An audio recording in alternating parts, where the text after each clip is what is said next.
1 Samuel chapter 5. After the Philistines had captured the ark of God, they took it from Ebenezer to Ashdod. Then they carried the ark into Dagon's temple and set it beside Dagon. When the people of Ashdod rose early the next day, there was Dagon fallen on his face on the ground before the ark of the Lord. They took Dagon and put him back in his place.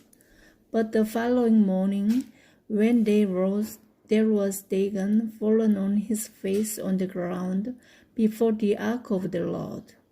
His head and hands had been broken off, while lying on the threshold on his body remained. That is why to this day neither the priests of Dagon nor any others who enter Dagon's temple at Ashdod step on the threshold. The Lord's hand was heavy on the people of Ashdod and its vicinity. He brought devastation on them and afflicted them with tumors.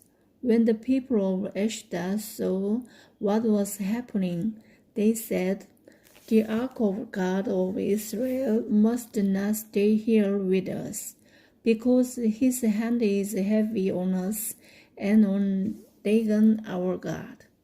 So they called together all the rulers of the Philistines and asked them, "What shall we do with the ark of God of Israel?"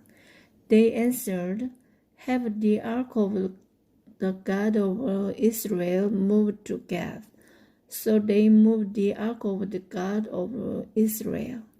But after they had moved it, the Lord's hand was against that city, throwing it into a great panic. He afflicted the people of the city, both young and old, and an outbreak of tumors. So they sent the ark to Ekron. As the ark of God was entering Ekron, the people of Ekron cried out, "They have brought the ark of God of Israel around to us to kill us and our people." So they called together all the rulers of the Philistines and said, "Send the ark of God of Israel away. Let it go back to its own place, or it will kill us and our people." For death and filled the city with panic. God's hand was very heavy on it.